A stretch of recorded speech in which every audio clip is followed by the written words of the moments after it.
quarto tópico fala sobre justificados pela fé.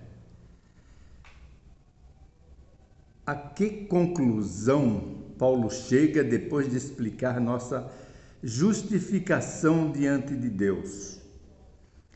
Em Romanos, fala o seguinte: por isso nenhuma carne será justificada diante dele pelas obras da lei, porque pela lei vem o conhecimento do pecado.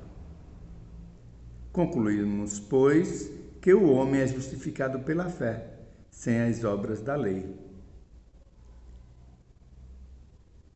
O que eu acho incrível nesse verso aqui é que, se as pessoas não têm um estudo profundo, já dizem aqui que a lei foi abolida. Não é verdade? Exatamente. Isso. Então, irmãos, aqui eu senti a própria resposta do apóstolo Paulo. Ela explica duas coisas importantes. A graça de Cristo é o elemento salvador. A lei não é função da lei salvar. A função da lei no plano da salvação é apontar o pecado e conduzir a Jesus. Exato. Por isso que Paulo, falando aos Gálatas, diz que a lei nos serviu de aio para conduzir a Cristo. Então, é muito interessante. Então, na verdade, quando nós falamos de salvação, a justificação ela vem através dos méritos de Jesus que nós alcançamos pela fé. Exato. A fé nos méritos de Jesus. E a lei é o elemento que aponta o pecado e, consequentemente, nos conduz ao remédio, que é Cristo Jesus. Exato. Então a nota diz assim: os preceitos da lei nos iluminam, mas não pode justificar nenhum humano.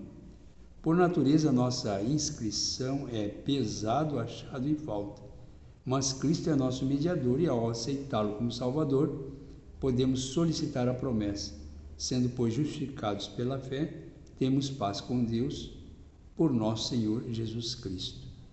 Então aqui a conclusão que Paulo chega é esta, que nós somos salvos pela fé, independente das obras da lei, porque a função da lei não é salvar, mas apontar o pecado e conduzir a Cristo.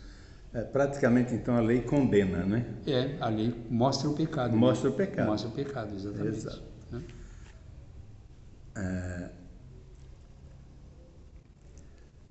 O que acontece com os que são justificados pela fé? Romanos nos responde, não é? Aos Romanos. Mas agora se manifestou sem a lei a justiça de Deus, tendo testemunho da lei e dos profetas. É isto, né? Então, quando uma pessoa, irmãos, então ela é justificada, isto é, ela aceita Jesus pela fé. A palavra justificação quer dizer perdão, né? Quando a pessoa é justificada, ela é perdoada. Bem, com o perdão, é muito interessante nós observarmos que agora Cristo nos confere poder para vencer o pecado. Aquele pecado que a lei condenava, porque essa é a função dela, agora Cristo nos dá poder para vencer esse pecado e andarmos agora em harmonia com os preceitos da lei. Não é isso? Muito bem. Então, o que acontece quando somos justificados pela fé? Então, acontece de que a glória de Cristo, eu quero ler um pedaço da nota, a glória de Cristo é demonstrada na lei, que é uma transcrição de seu caráter. Então, nunca esqueçamos que a lei de Deus é uma expressão do seu caráter santo. E a eficácia transformadora de Jesus é sentida na alma até que os homens sejam transformados à semelhança dele. Tornam-se participantes da natureza divina, crescem cada vez mais, assim como o Salvador, avançando passo a passo em harmonia com a vontade de Deus até atingirem a perfeição. O Evangelho reconhece o poder e a imutabilidade da lei. A percepção do pecado, estimulado pela lei, leva o errante ao Salvador. Olha que interessante, né? Exato. Aqui então está a função. Mas voltando aqui à pergunta que acontece quando a pessoa é justificada é que agora a natureza divina ela vai sendo implantado e substituindo a natureza humana. Certo. Isso também nós chamamos de santificação, que é um processo diário. Não é isso? Certo. Então, cada dia a pessoa vai vencendo seus defeitos e cada dia ela vai se transformando mais e mais semelhante a Jesus. Exato. Por causa da implantação desta nova natureza que a graça de Deus coloca no coração do ser humano. Exato.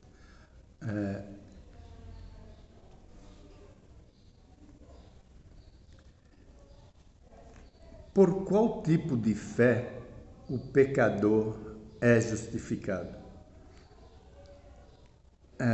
Em Romanos diz assim: porque nele se descobre a justiça de Deus de fé em fé, como está escrito, mas o justo viverá da fé.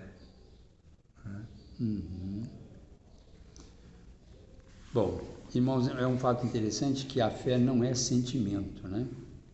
A fé é algo que opera. E a fé que justifica o pecador é como diz aqui, é a fé que opera por amor e santifica, né? Opera por amor e transforma a vida, né? Esta é a verdadeira fé.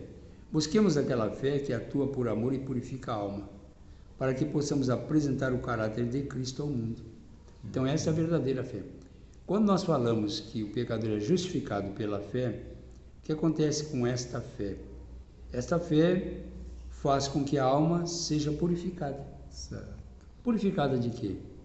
Das contaminações que o pecado causa ao pecador. Certo.